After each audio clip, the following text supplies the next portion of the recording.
Dear student, अब trigonometry का topic 3 है। टॉपिक 3 में मैं वही फार्मूला बताने जा रहा हूँ। मैंने बताया था trigonometrical ratio some specific angle के बारे में।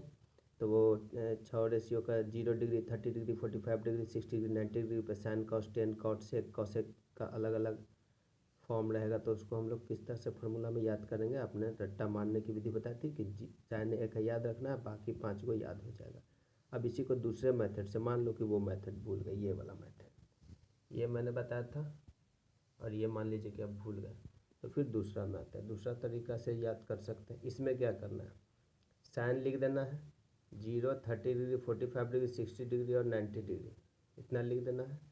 अब आपको एक चीज़ लिखना है, तो बाकी साइन 0 डिग्री के जो खाना बचे उसमें 0 लिखिए, 1 लिखिए, 2, 3, 4, इतना तो आप लिख ही सकते, इतना तो आता ही।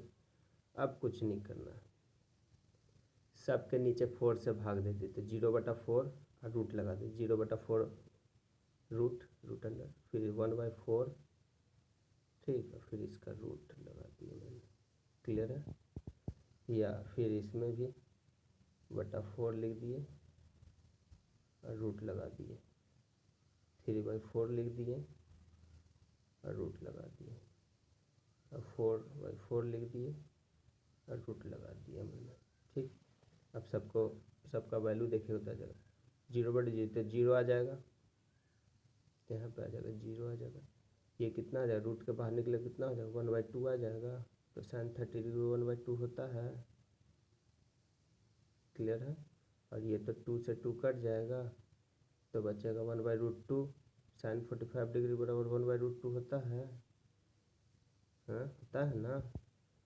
और इसमें आ जाएगा कितना, √3/4, ये तो √3 हो जाएगा। 4 का रूट कितना हो जाएगा, बाहर निकलेगा तो 2 बाहर निकल जाएगा, तो ये इतना साइन 60 √3/3 है, √3/2 होता है ना। और ये 4 कट जाएगा, 1 हो जाएगा। और जब इतना आ गया तो बाकी को इधर पलट के लिख दीजिए, तो कॉस आ जाएगा, tan होता है cos sine theta by cos theta, तो उस आधार पे ये आ जाएगा। और बाकी 3 बच्चों को भी निकाल लीजिएगा या खुद से कीजिए, क्लियर है, ठीक। अब मान लीजिए इस मेथड से भी याद नहीं हो, तो आपको दूसरा मेथड एक और है, प्रूफिंग मेथड से, क्या बोलते हैं उसको, ज्योमेट्रिकल मेथड से आप प्रूफ कर सकते हैं। अब हमको बनाना है इक्विलेटरल ट्रायंगल। अब इक्विलेटरल ट्रायंगल में 2 चीज़ होता है। सबसे पहले तो इसका ऑल साइड्स इक्वल होता है, ऑल साइड्स जो होता है, साइड्स क्या होता है, इक्वल होता है। और दूसरा है कि इसका जितना भी एंगल होता है वो सब क्या होता है, 60 डिग्री का होता है, ठीक। अगर इसके साइड्स पे परपेंडिकुलर करते हैं तो वो साइड्स और एंगल दोनों को 2 भाग में काटता है, तीसरा पॉइंट है, ठीक है। अगर कोई इक्विलेटरल ट्रायंगल पे परपेंडिकुलर अब डालते हैं, परपेंडिकुलर, ठीक, लाइन, तो वो अपने साइड्स एंगल दोनों को कट करता है और बराबर भाग में कट करता है, ठीक है। और उसी से हम लोग को सारा ट्रिगोनोमेट्रिकल रेशियो निकल जाता है। देखिए कैसे निकलता है, देखिए कैसे निकलेगा।